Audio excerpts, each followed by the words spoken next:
Hey there, Heather Boyd Wire here. Welcome to day 2 of the 10-day beginner wire weaving challenge.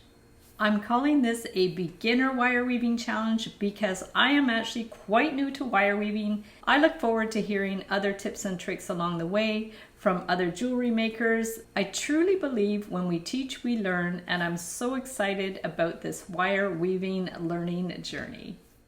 Today I'm making a wire woven ring. I'm using 18 gauge artistic wire for the base and 24 or 26 gauge wire for the wrap, 6mm miracle beads, and a stepped wooden ring mandrel.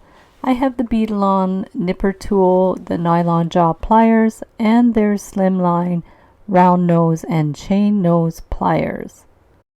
We will start with about 8 inches of 18 gauge wire and either the 22 or 24 gauge wire for wrapping, and we're just going to wind it around a few times to secure it on the wire and form a coil.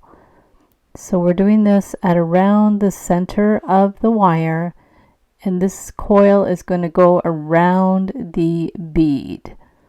So we want it to be long enough to go around the bead, and then we are going to clip one end, and we have the same on 2 pieces of wire. One will be above the bead and one will be below, and we're going to curve it to follow the curve of the bead.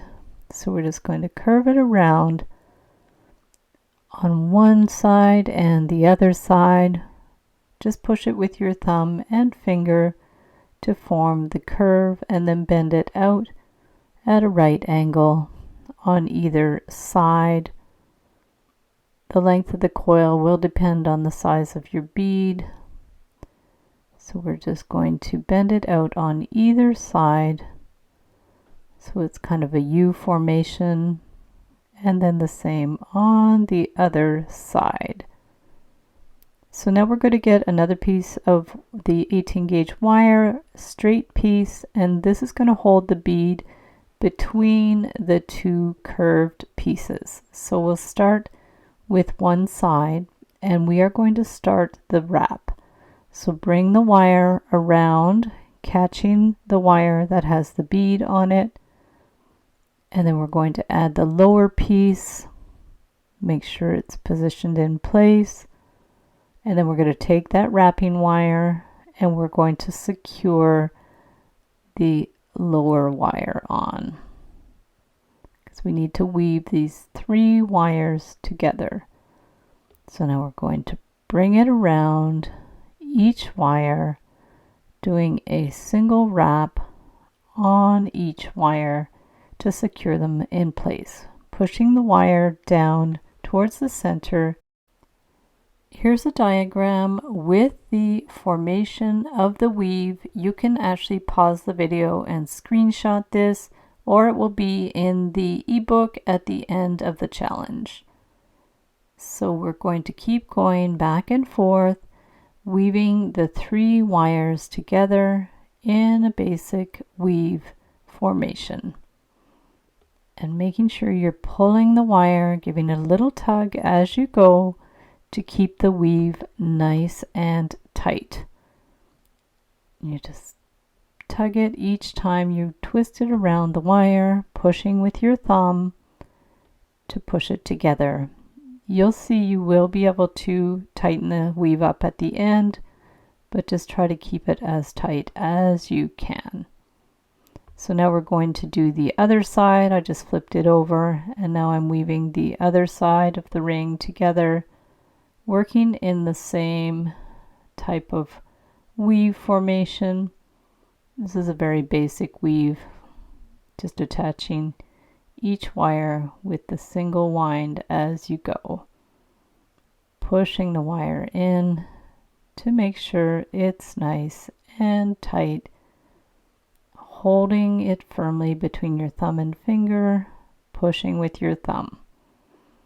Weaving does take a while to do, but you will get the hang of it. And if you find the 24 gauge too stiff, just use the 26 gauge. So now we've done both sides. We are going to clip the ends with our flush cutter or nipper tool. You can use the nylon jaw pliers to press the weave down more flat. We can measure it. I measured about 1.5 inches. It's going to depend on the size of your finger. Push the wires closer together if you need it a bit shorter, and just keep working on each side until they're the same length, pressing it to make it more flat.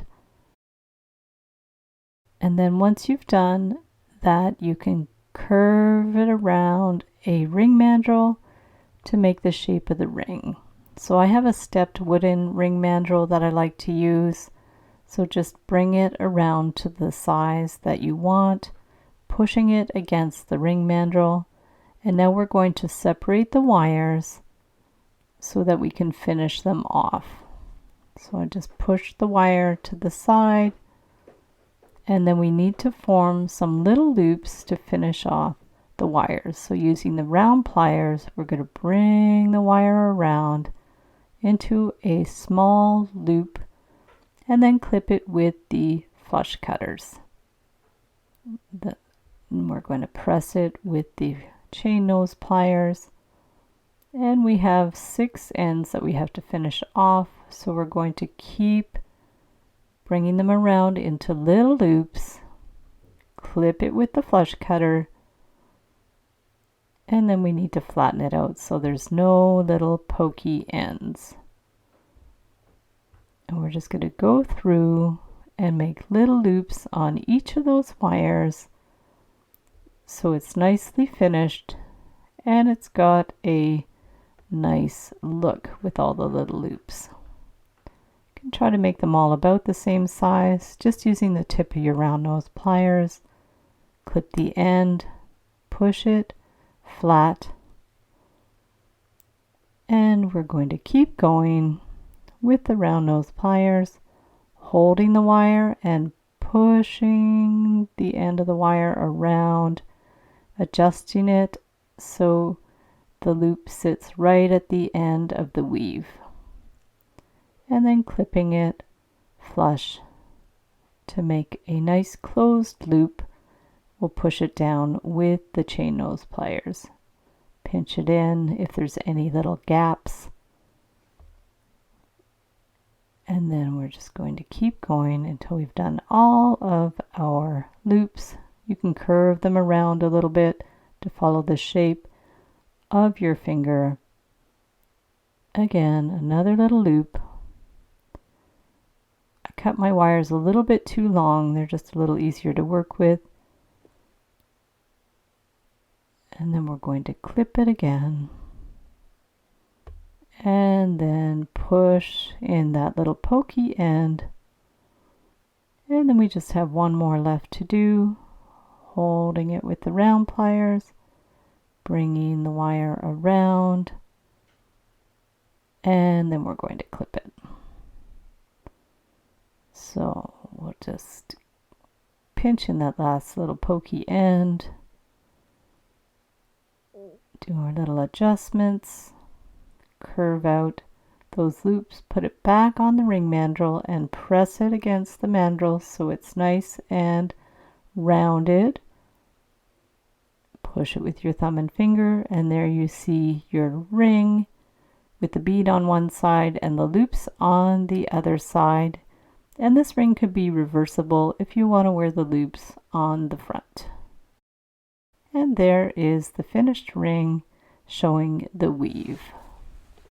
The challenge starts on November 25th and runs until December 4th. I will be posting video tutorials each day. You can share pictures of your creations from the tutorials in my private 10-day challenges group. If you submit all 10 photos by the deadline, you will be eligible to win great prizes from Beadalon and my Etsy shop. Be sure to join the private Facebook group to participate in the challenge and to check out other viewers' creations. At the end of the challenge, I'll be putting together an ebook which will be available after the challenge is over.